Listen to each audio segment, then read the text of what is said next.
All right, so this is our attempt at putting up some vinyl backsplash, usually used for kitchens, to replace a large chunk of our kitchen wall.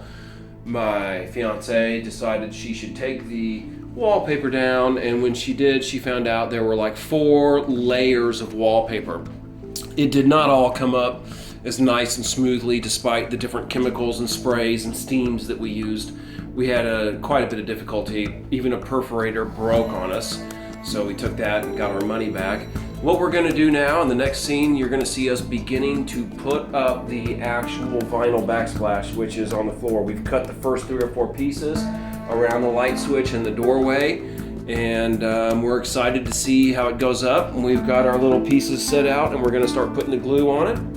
So in this next little segment, you're going to see what it looks like once we've got that wall half done.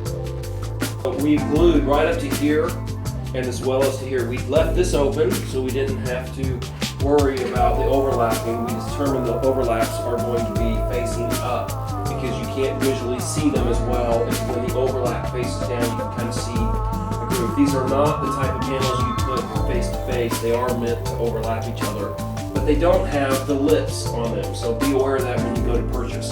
We're putting the next piece up, which goes from here to the ceiling, and it goes over to the top of the doorway.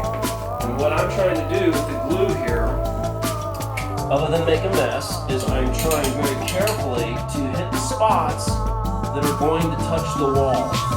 So avoiding the indentation areas, obviously not so close that we would cut out.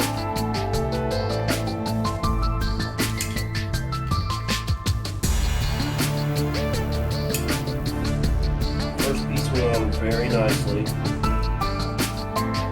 What is that product you're using? This is the recommended product, which was the 3 times. It's like $4 versus the 8 times grip Loctite Premium. That's when we bought the panels. They told us that's what we should use. Being pretty generous. The first panel went on, stuck well.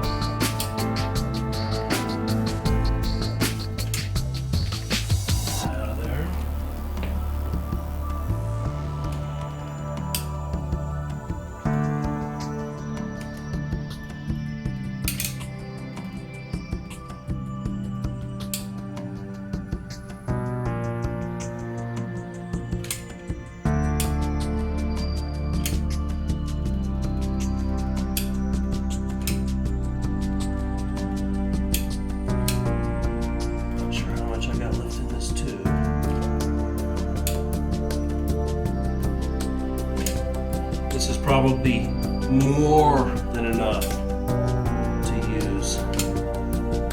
I'm inexperienced. I'd rather use too much than too little. Plus, I plan on never, ever taking it down again. Right, baby? Right. Never, ever. Is this coming down? Not unless the new homeowners want to take it down. There you go. We're not flipping this house, but we're not necessarily living here forever. I was afraid I'd run out of 2, but it looks like we've got, that's probably overkill. But I'd rather have overkill than be trying to peel it off and replace it with another one. I'm okay with the panel sliding just a little bit that way, and then back into place to get that maximum adhesion.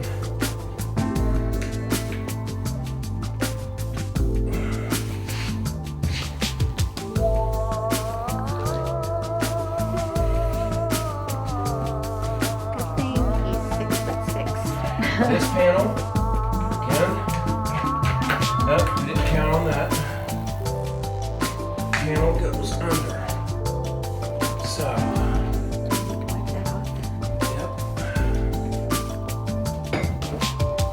Try with the dry rag. Haven't had to wipe anything yet. Dry rag seems to work pretty good, just a paper towel.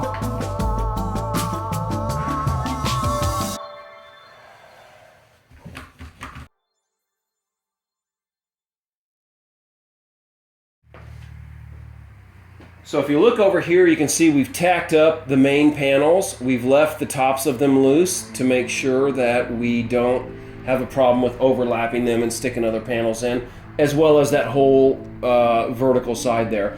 We're going to work our way this direction, but we really had an air conditioner here. If you look back 30 seconds ago, you'll see that we had a big old air conditioner. Ended up having to take the air conditioner out, as well as all the wood substratum and this little guy, which is almost working now. So now it looks pretty good. We've got some drywall we're going to throw in there. That way we can ultimately, in the long run, insulate and put the brick on the back side of that and restore the outside so it should look normal.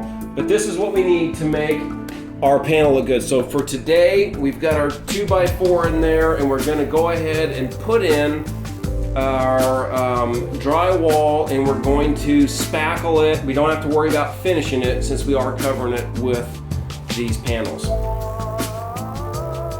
Here we are about 3 hours later. It seems like we should be further along, but we're very happy with the progress we've had so far. As you can tell, we've got this one entire wall done. We've used half of our 10 sheets. It seems as though the surface area from the rest of this will not use another 5, but it might, just because of the strange cuts we have to do. As you can tell, we took the air conditioner out, we sealed that up, and hope we're gonna phase out my big belly. But we're really happy with this, and what we did was we set it up so that you can see the seams if you're like hiding in the corner. You'll be able to see this seam here. Here it is.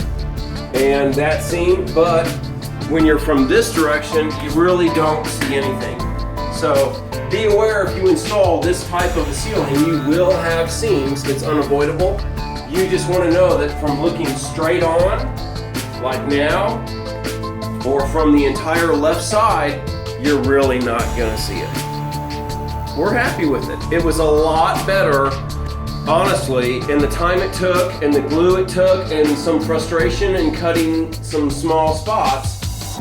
It still was a lot easier and better than sanding and spackling and resanding and then respackling. We've done it all before. So we'll be very interested to see how this whole side works out. We took the air conditioner out. I put in a 2x4. We put in some plasterboard. We stopped for right now until we get just a little bit more plaster. And of course, the outside is brick, so I'm gonna have to brick up the outside after putting some insulation back in. But we're still gonna make this whole wall look like that, and that's what you'll see in our next video.